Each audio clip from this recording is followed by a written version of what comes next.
Richard Bey Talk is back after a brief hiatus. I was up in New York and Albert was down here growing his beard. It's still there. Still there, man. Still looking great. Okay. As I said, if it makes you happy. It does. I don't do things that don't make me happy. Neither does anyone else. All right. Good to have you back. And if they're looking for a wacky scientist in a future science fiction episode, you're right there. I'm the guy. I can either be a Russian scientist or a German scientist, whatever you like. Here stays. All right. Okay. Well, this week, the circus came to town. Marx, quoting Hegel, said, "History repeats itself, first as a tragedy, second as a farce." And of course, this was the anniversary of the January 6th terrorism at the Capitol and, the trashing of our Congress and the attempt to overthrow American democracy. And then we saw this, the farce that took place in the House of Representatives as the Republicans took control. Even Sean Hannity called it a circus. Crenshaw, Representative Crenshaw from Texas, called them terrorists. He's tried to walk it back, but that was his immediate reaction. And it was on television for all of us to see. Now, I couldn't sit through 435 roll calls 15 times. I would keep the TV on and run and see if anything had changed and what was happening and getting an update. Some people complain, oh, it was all on television.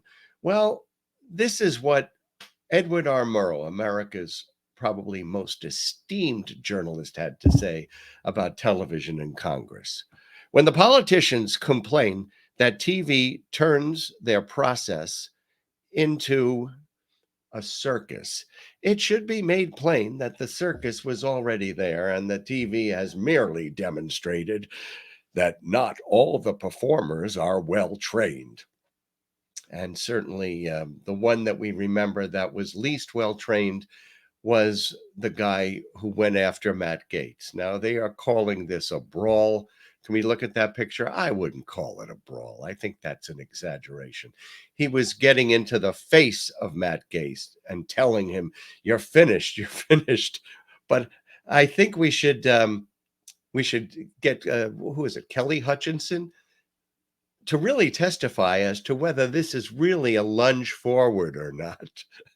And maybe then ask the Secret Service agent if it's actually a lunge.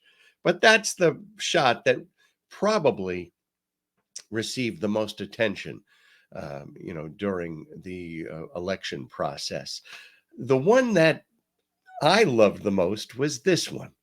It's Katie Porter of California, who's reading a book during the counting of the votes that says The Subtle Art of Not Giving a Fuck. That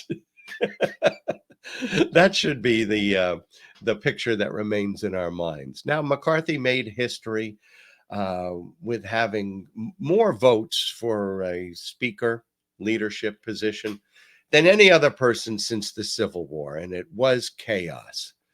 Nancy Pelosi made history, too. She was the first female leader of any political party in either house of Congress. And because she was so effective, she was elected 10 times without this kind of chaos. That's the longest, well, the second longest, I should say, in history. Sam Rayburn was the first in the 50s and 60s. Now, Matt Gaetz, who has the smile of the Joker and the personality of Eddie Haskell, was crowing, I asked McCarthy for so many things, I couldn't even think of any other thing to ask him for. So he got everything he wanted. And he's quoted as saying, when we get what we want from McCarthy, the chairman of the Freedom Caucus will actually be more important than the speaker. So in effect, who's the chairman of the Freedom Caucus? I can't remember offhand, but that person will be more important than the speaker, which means Kevin McCarthy won the ceremonial position of speaker, which is like we should call him the queen of the House of Representatives. He's like the Queen of England, in ceremony and in prestige. She's the symbol of leadership in Britain, but she actually has very little power over what happens in Parliament. Now, we're going to find out today because they're voting. This is Monday, and they're voting on the rules. But they're looking at all these new powers, and of course, they're going to be investigating like crazy, all sorts of things where there's nothing there. I mean, they had Durham, an independent investigator, go out and try to find out if there was shenanigans at the FBI and if there was wrongdoing in the deep state. He found nothing. He found nothing. 4 different investigations, and nothing happened out of them. So I don't know what they're going to find. Let me remind Jim Jordan that Hunter Biden is not the president. He's not a member of the government. He's not, he's a drug addict. It's going to be an excuse to show pictures of him smoking a crack pipe. Of course, they have sympathy for all those people who took opioids and died, but not for people who are hooked on crack. But probably dangerously, they're also going to look for the power to review criminal cases that are in progress right now, which means looking at all the information in the criminal case and then making it all public, which, considering the fact that there are 4 members of that Freedom Caucus, Scott Perry, Matt Gaetz, Paul Gosar, and Andy Biggs, all of them asked Donald Trump for a presidential pardon. So if there are investigations of what they did during January 6th, Jim Jordan, as the head of the Judiciary Committee, will be able to interfere in all of them. And one former prosecutor had, I thought, was probably right on point and an interesting idea. She said that Jim Jordan is going to subpoena the Department of Justice to get all of the relevant information on cases that are ongoing, that are in their midst. And the Department of Justice, right, that's what they'll call it. The Department of Justice will refuse, and then they'll start an impeachment of Merrick Garland. So that's probably where all this is going to end up. But there's also the debt ceiling and how holding up that will perhaps stop or hold up payments to our soldiers in the military and Social Security recipients. You know what I say? Make Matt Gaetz Speaker. Just give him the position. I would have been happier with that, because I don't think the American people are buying what Republicans are selling in this Congress. The more radical they become, the more aggressive they become, the less popular, I think, the Republican Party becomes with the American people. Of course, very popular with that 35% of the Republican Party that joins them in their radicalism, popular with the QAnon group, and popular with the people who listen to Newsmax, but not the majority of American people. Now, I may be wrong. I was wrong when Trump was elected. But I think they're going to be damaging their party with all of these new powers. Now, as they investigate the FBI, but oddly enough, not the Secret Service. But as they investigate the FBI, I hope they look into this. Can we get that picture up, please? Brett Baer, FBI sources believe Clinton Foundation case moving towards likely an indictment. And look at that date, November 2nd, 2016. Right before the election, the FBI is getting involved in a presidential election and leaking material to Fox News that Donald Trump later used on the campaign trail, not once, but over and over again. She's going to prison. She broke the law. The FBI is saying there's going to be an indictment. I won't hold my breath for them trying to investigate who those leakers were at the FBI, but perhaps other leakers they will be looking at. All right. So in contrast to this chaos and this clown show, Hakeem Jeffries was also elected the leader of the Democratic Party in the House. Now, I first heard of Hakeem Jeffries when I worked on WWRL, which is primarily an African-American focused station. I may have been the only white guy on the air on the station, and most of the callers, or probably certainly more than 50% of the callers were Black New Yorkers. And Hakeem Jeffries was a representative, fairly newly elected, and I had him on for an interview. And when he was finished, I said, who was that guy? I'd never heard of him before, but he was incredible in terms of explaining positions and in effect, countering arguments. He had a quick mind. He was articulate. He was just someone very special. And I recognized that the first time I interviewed him. Now, after he was elected Democratic leader in the House, he made a speech that maybe you saw and maybe you missed, but you should see it. So here it is. Democrats will always put American values over autocracy, benevolence over bigotry, the Constitution over the cult, democracy over demagogues, economic opportunity over extremism, freedom over fascism, governing over gaslighting, hopefulness over hatred, inclusion over isolation, justice over judicial overreach, knowledge over kangaroo courts, liberty over limitation, maturity over Mar-a-Lago, normalcy over negativity, opportunity over obstruction, people over politics, quality of life issues over QAnon, reason over racism, substance over slander, triumph over tyranny, understanding over ugliness, voting rights over voter suppression, working families over the well-connected, xenial over xenophobia, yes we can over you can't do it, and zealous representation over zero-sum confrontation. We will all... All right, in case it took you a while to get it, he went through the entire alphabet. He could have added, we support democracy in Ukraine instead of the Z's on the Russian vehicles that invaded the country.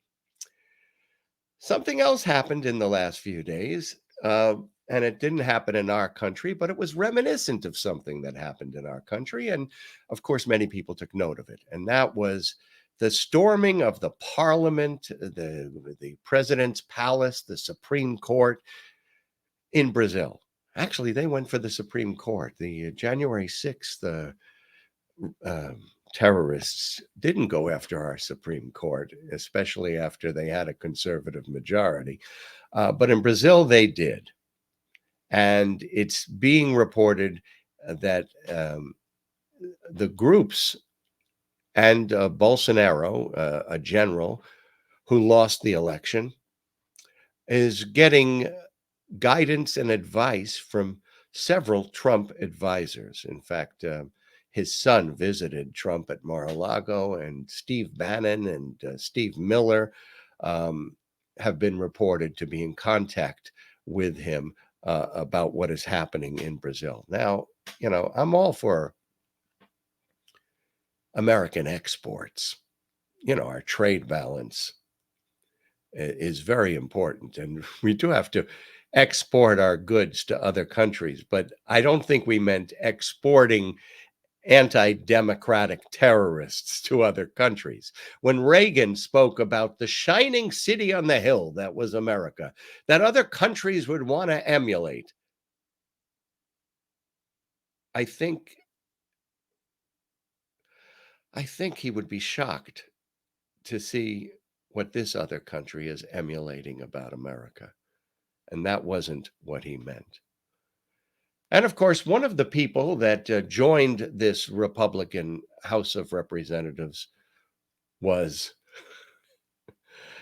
George Santos, a guy who lied about almost everything in his life. He lied his mother died on 9/11. When she died years later, he lied about the colleges he went to. He lied about the places that he worked. He lied about the money that he had, the real estate that he had. There was almost nothing about his life that he espoused on the campaign trail that was accurate. And he was there. He got to vote for McCarthy. But in this picture, many people are saying there's something that you might not notice. Let's take a look.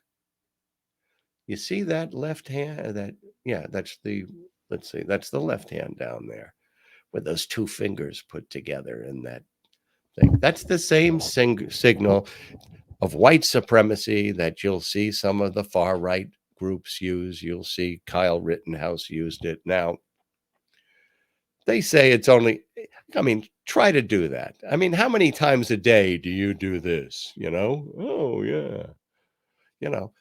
It's not a natural hand gesture, but I will give you this, that, maybe he was just owning the libs by doing that. And with all this fuss and complaint about George Santos and his persistent lying, why is anybody surprised? How many things did Herschel Walker lie about? The colleges he went to, his position in a graduating class, the abortions that he paid for, the fact that he was a police officer because he got an honorary badge, and people voted for him. Lying is no longer disqualifying for the Republicans. In fact, it's probably a qualification for office now. Now, I was an actor for many years, and when you're an actor and you're playing a character, you create a backstory. You create an imaginary history of what your parents were like. Oh, they died in 9/11. You create your childhood. You create, what you did for a living. You created, if you had any diseases or crisis in your life, and you try to use this as a foundation to build the character. It's called building a backstory for your character, and most actors do this, before they get to the stage. George Santos made an incredible backstory. Now, as some of you may know, I was an actor before I was a television talk show host, and I went to Yale School of Drama. And I know it's kind of tiresome to mention this, but there are many actors who went there who became, who I knew while I was there, who I acted with or had classes with, who became very famous. You would recognize the names. I won't drop them right now. And when I graduated, I worked at the Yale Rep. I worked at theaters across the country. I got to play Hamlet at a regional theater in Virginia, Equity, all professional. I got to play Romeo at the Marin Shakespeare Festival. I was in 12th Night, 5 times. As You Like It, 3 times. I worked with some of the great new playwrights, Chris Durang and Richard Nelson and Jim Lapine.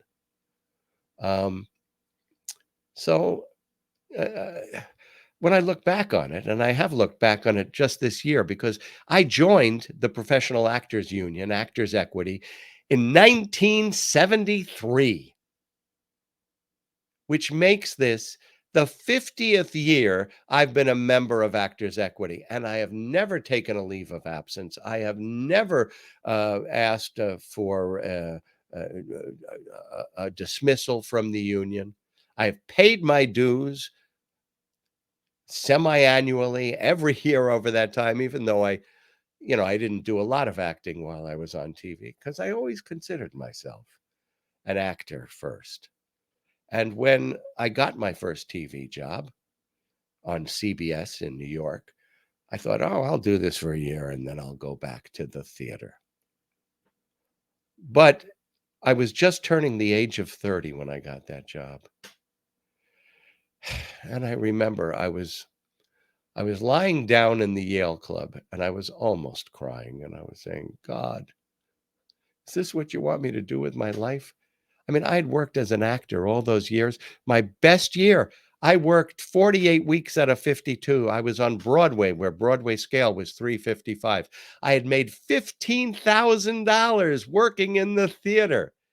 48 weeks out of 52. I did 2 off-Broadway shows at $15,000. And I said, am I going to be poor for the rest of my life and try to do good work with good, committed, talented people, other actors? And that's when I got my first TV job, right after that. So that's my story. And the clip that I have today is of Richard Harris, whom I first saw in Camelot. I don't know, what year was that? 62, 63, maybe 64. But I was an adolescent, and man, I thought he was magical. And then, of course, when I was in college, I played his album over and over again. MacArthur Park, Didn't We Always Almost Make It, Girl? And I had the privilege of interviewing Richard Harris. And he was talking about, well, among other things, the lure of making money, the lure of Hollywood, and returning to the theater. If you love theater, as I do, I think you'll enjoy this interview. This man,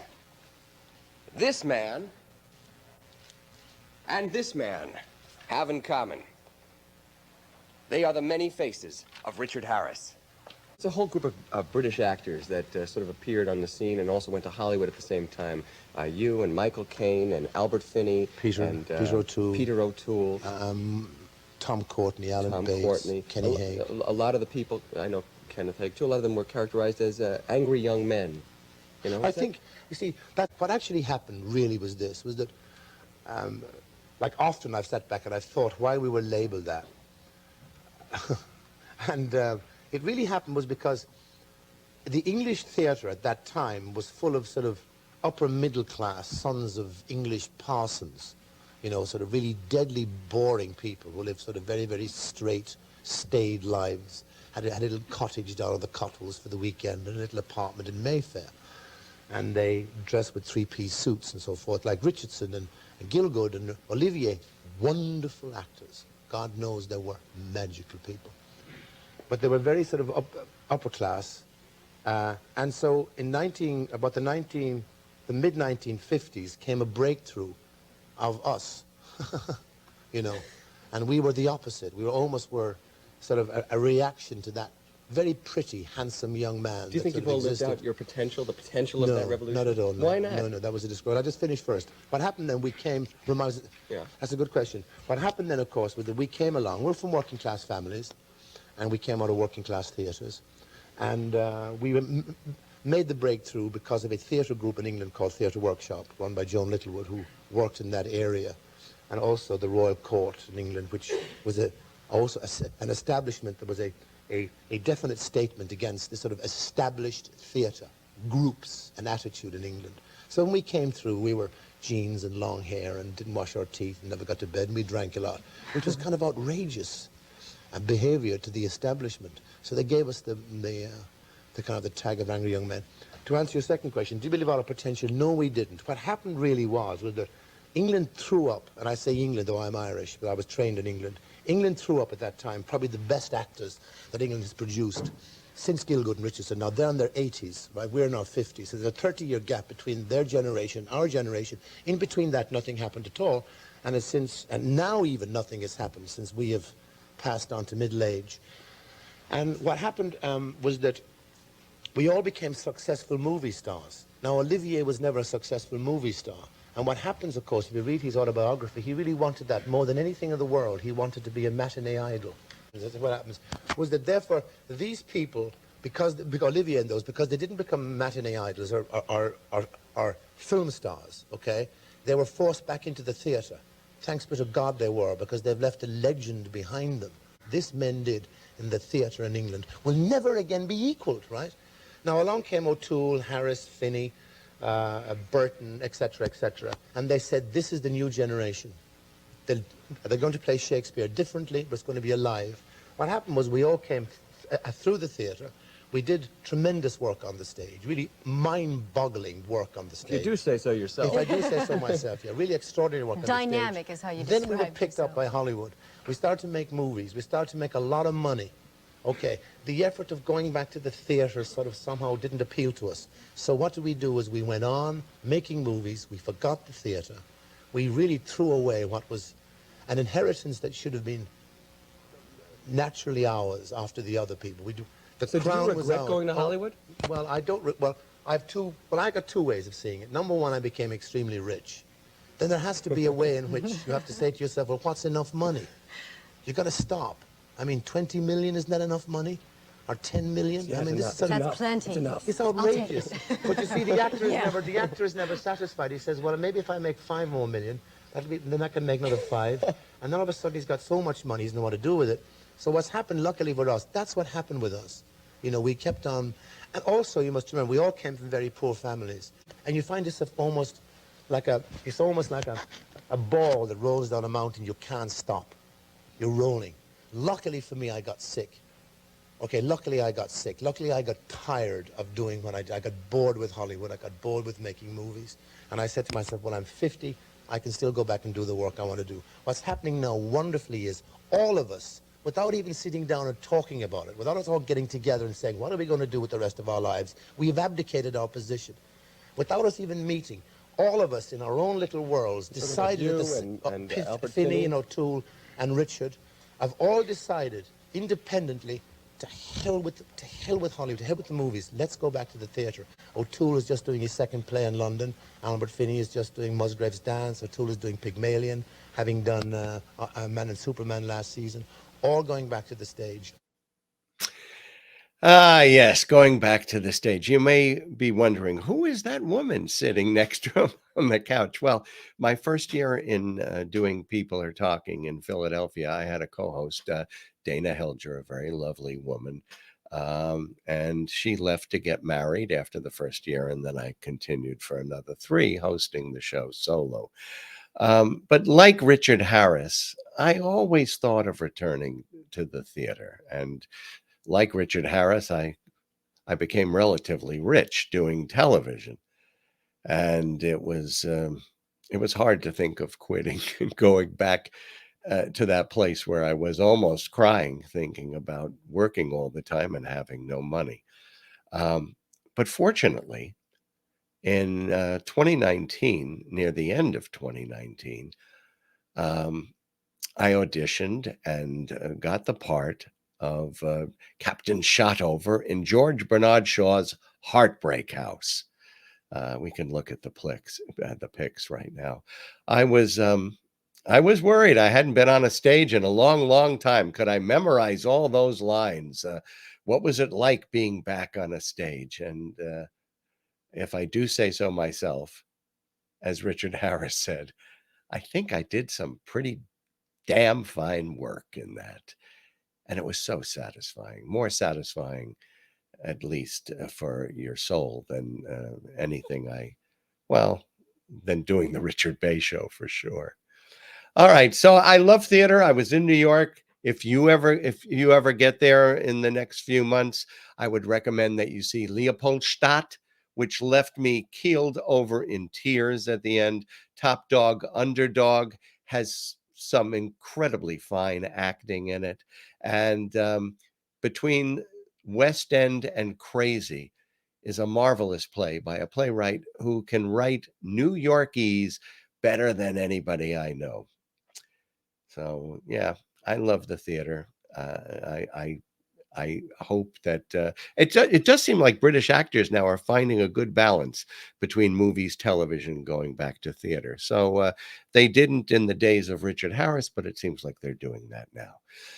Maybe I can find that balance as well and return to the theater again, because I just loved my experience. Thank you so much for joining me today. I hope you'll subscribe. I hope you'll tell your friends about this podcast, and say nice things about us on Facebook. Okay.